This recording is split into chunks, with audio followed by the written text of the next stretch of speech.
Chapter 1. When I was 3 and Bailey 4, we had arrived in the musty little town wearing tags on our wrists, which instructed, "To whom it may concern," that we were Marguerite and Bailey Johnson Jr. from Long Beach, California, en route to Stamps, Arkansas, in care of Mrs. Annie Henderson. Our parents had decided to put an end to their calamitous marriage, and father shipped us home to his mother. A porter had been charged with our welfare. He got off the train the next day in Arizona, and our tickets were pinned to my brother's inside coat pocket. I don't remember much of the trip, but after we reached the segregated southern part of the journey, things must have looked up. Negro passengers, who always traveled with loaded lunch boxes, felt sorry for the poor little motherless darlings and plied us with cold fried chicken and potato salad.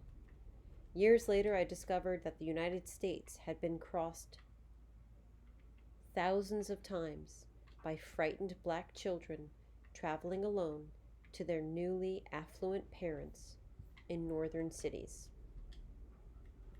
or back to grandmothers in southern towns when the urban north reneged on its economic promises.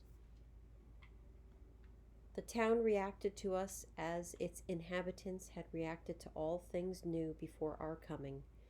It regarded us a while without curiosity, but with caution. And after we were seen to be harmless and children, it closed in around us as a real mother embraces a stranger's child, warmly but not too familiarly. We lived with our grandmother and uncle in the rear of the store. It was always spoken of with a capital S, which she owned some 25 years.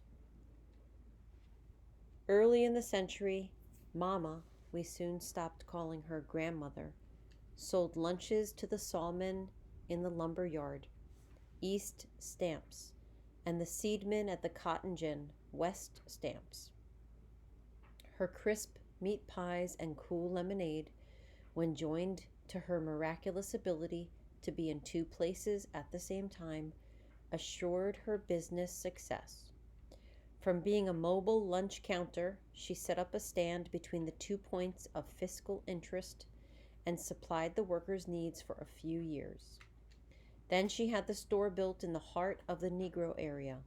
Over the years, it became the lay center of activities in town. On Saturdays, barbers sat their customers in the shade of the porch of the store, and troubadours, on their ceaseless crawlings through the South, leaned across its benches and sang their sad songs of the Brazos while they played juice harps and cigar box guitars. The formal name of the store was the W.M. Johnson General Merchandise Store. Customers could find food staples, a good variety of colored thread, mash for hogs, corn for chickens, coal oil for lamps, light bulbs for the wealthy, shoestrings, hairdressing, balloons, and flower seeds. Anything not visible had only to be ordered. Until we became familiar enough to belong to the store,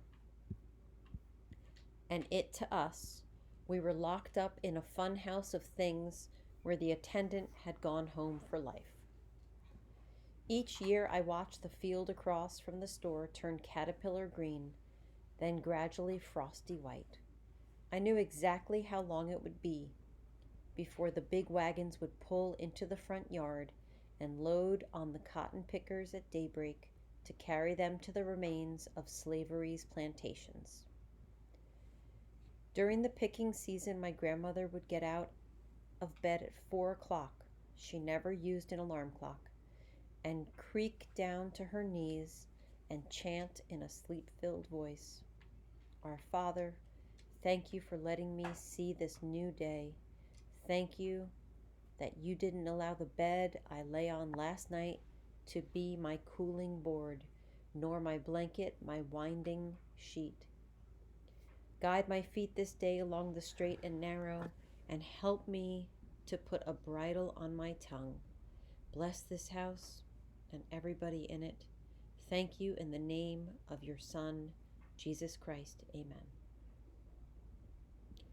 Before she had quite arisen, she called our names and issued orders, and pushed her large feet into homemade slippers and across the bare, lye-washed wooden floor to light the coal oil lamp.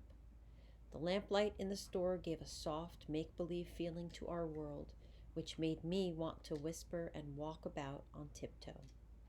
The odors of onions and oranges and kerosene had been mixing all night, and wouldn't be disturbed until the wooded slat was removed from the door and the early morning air forced its way into the bodies of people who had walked miles to reach the pickup place. Sister, I'll have 2 cans of sardines. I'm going to walk so fast today, I'm going to make you look like you standing still.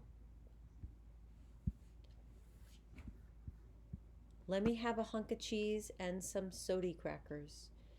Just give me a couple of them fat peanut patties. That would be from a picker who was taking his lunch. The greasy brown paper sack was stuck behind the bib of his overalls.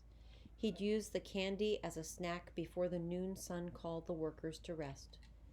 In those tender mornings, the store was full of laughing, joking, boasting, and bragging. One man was going to pick 200 pounds of cotton, and another 300.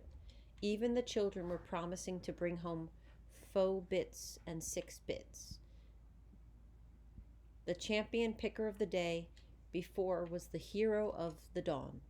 If he prophesied that the cotton in today's field was going to be sparse and stick to the bolls like glue, every listener would grunt a hearty agreement.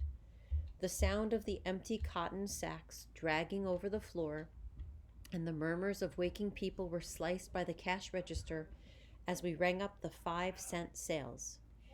If the morning sounds and smells were touched with the supernatural, the late afternoon had all the features of the normal Arkansas life. In the dying sunlight, the people dragged rather than empty cotton sacks. Brought back to the store, the pickers would step out of the backs of trucks and fold down dirt disappointed to the ground. No matter how much they had picked, it wasn't enough. Their wages wouldn't even get them out of debt to my grandmother, not to mention the staggering bill that waited on them at the white commissary downtown. The sounds of the new morning had been replaced with grumbles about cheating houses, weighted scales, snakes, skimpy cotton, and dusty rows. In later years, I was to confront the stereotyped picture of gay, song-singing cotton pickers with such inordinate rage that I was told, even by fellow blacks, that my paranoia was embarrassing. But I had seen the fingers cut by the mean little cotton balls, and I had witnessed the backs and the shoulders and arms and legs resisting any further demands. Some of the workers would leave their sacks at the store to be picked up the following morning, but a few had to take them home for repairs. I winced to picture them sewing the coarse material under a coal lamp with fingers stiffening from the day's work. In too few hours, they would have to walk back to Sister Henderson's store, get victuals, and load again onto the trucks. Then they would face another day of trying to earn enough for the whole year with the heavy knowledge that they were going to end the season as they started it, without the money or credit necessary to sustain a family for 3 months. In cotton picking time, the late afternoon reveals the harshness of black southern life, which in the early morning had been softened by nature's blessing of grogginess, forgetfulness, and the soft lamplight.